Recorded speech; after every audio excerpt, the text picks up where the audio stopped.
Alright, today we are going over really quickly this adapter, which allows me to use a Makita battery to power this Dewalt grinder. And I do have a Dewalt battery, but I don't have a charger yet. I'm cheap, and although I can get a charger for as little as $15 off eBay, I am waiting to see if I can find one at Goodwill. I've found Makita chargers at Goodwill, so eventually I should probably be able to find a Dewalt. This thing has more than enough charge on it that it can probably sit for a year before I have to worry about it, and I have found a way to partially charge it. I can't cell balance it, but I can partially charge it. You can see it's got 2/3 of a charge. So we'll just show you real quick that it does indeed work.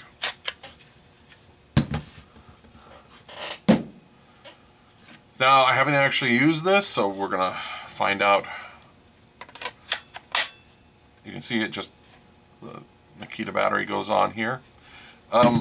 One thing about a lot of these batteries, and I've gotten some flack from this from morons on the internet and forums, is that a lot of these tools have these extra prongs in here, and I'm not sure if that's just kind of like a thing to make it difficult to use these adapters, or if it's really there to monitor the voltage and shut down the battery or the tool when the battery gets too low. These devices do have some circuitry in them. I've seen from some other videos, and I'll be opening this up in a little bit to look at that. Some people claim that they have a temperature sensor, and I don't believe that's the case, at least not on the Dewalt tool. It seems to be a voltage sensor, and it senses voltage on like half the battery pack. So the maximum voltage this battery pack would put out is 20 volts. The sensor would read that as 10, and when this was down to about 18, which is its lowest, around the lowest voltage it would get, then it would read 9, and that would be close to the shutoff voltage. So let's see what happens when we plug this in.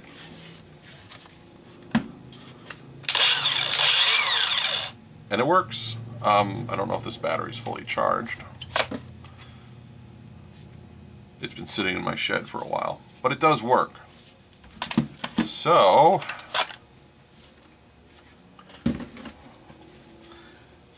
let's see here. Alright, I need a Torx screwdriver, which I don't have, so stand by. Alright.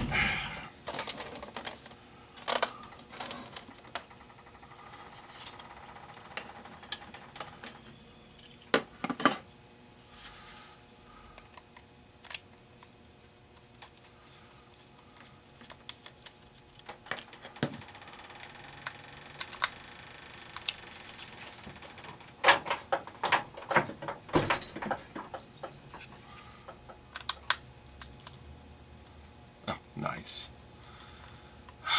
God. What is it with these cheap ass Torx? Huh. I got these were in my dad's tools, and they, for whatever reason, they seem to be just absolute garbage.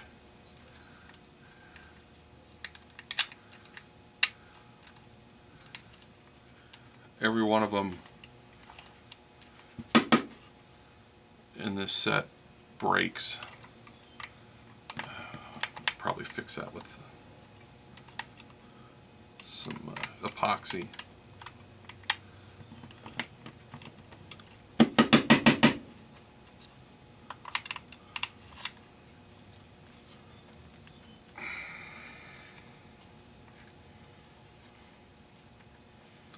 Oh, that's sad. These are Craftsman. Well, that means that I could take them back and get a replacement. Okay, so what do we got in here? We have a spring for the mechanism that holds it in place, and we have a circuit board, and that's kind of what I thought we would have. And it looks like there's a little precision resistor, and then there's a couple of other resistors.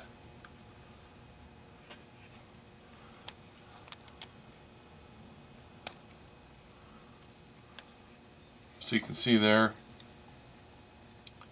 What are these? Let's see if I can read these. I'm not good at reading resistor codes.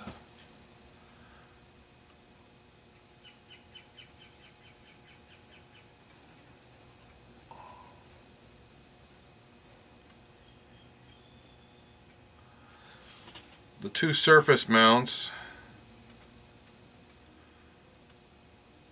Oh my God, I can barely read those, even through a magnifying glass.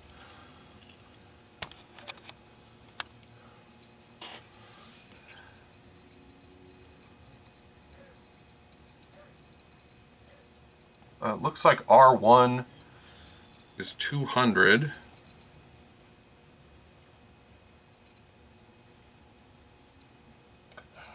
Could be 210. It's really, I mean, seriously, really difficult to read. And the other one, possibly 100? I don't know. I'll look it up and I'll fix it in the. I'll add the mounts in the text description on the screen. And then for this precision resistor, I'll do the same thing. So that precision resistor goes to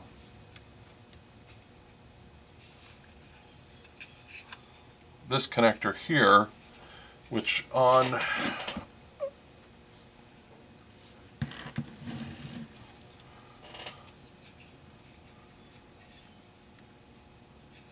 the Makita, or sorry, on this connector would correspond to, let's see,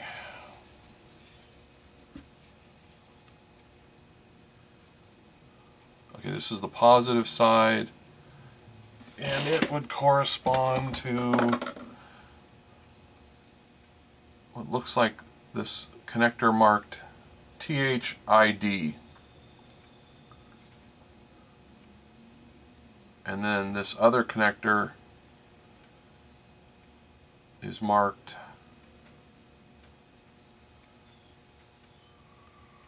C2.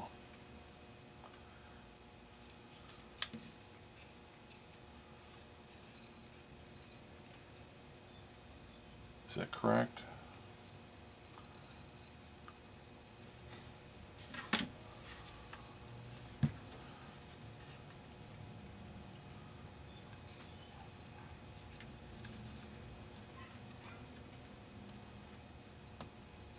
Yeah, so this one is B+, this one is THID, this one is C2, and this is B-. So it's battery minus, so whatever that resistor is, I can tell you from my own testing that when you put a voltmeter across this to minus, you get a reading that's half the total battery voltage. And so what they've probably done is they put a resistor there so that when it checks the voltage, it gets a reading that's approximately half. Let's see if I can test that here. What did I do with the battery?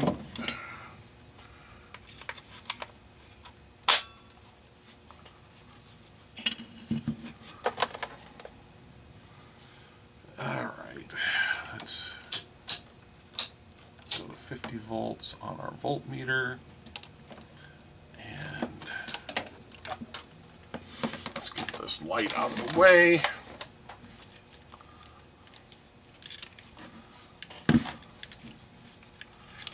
So if we go across the battery,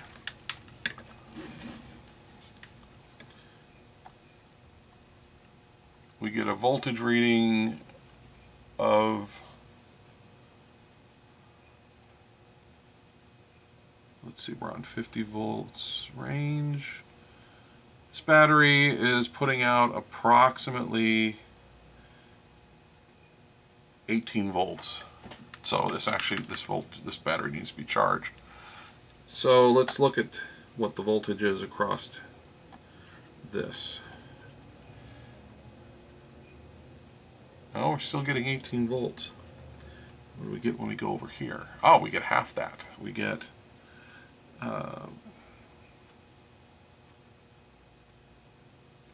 we get about 8 volts. So yeah, that's what they're doing. That's how they're getting around it.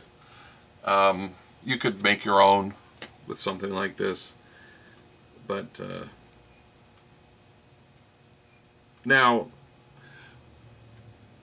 what I would do is, the way I would use these things is, the moment it sounds like the battery is running low, I would stop using the device and charge it.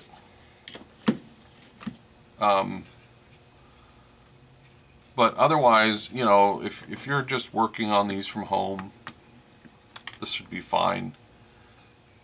It'll allow you to share batteries, and that's the thing about this this Dewalt, is that I'm just going to be using it on occasion when I need a grinder that's portable for short work, because one of the things I've read about these Dewalt grinders, the non-brushless ones, is that they go through batteries very quickly. So anyways, this was actually a pretty good deal for how much I paid. Saves me from having to buy a bunch of overly priced Dewalt batteries, and eventually I will get a charger for this. If I can't find one at Goodwill, I'll just buy the cheapest Chinese charger, because I only just need to occasionally charge this thing up. It's old. This one is dated 2016, and so it's about 4 years old. Anyways, that's it. Thanks for watching.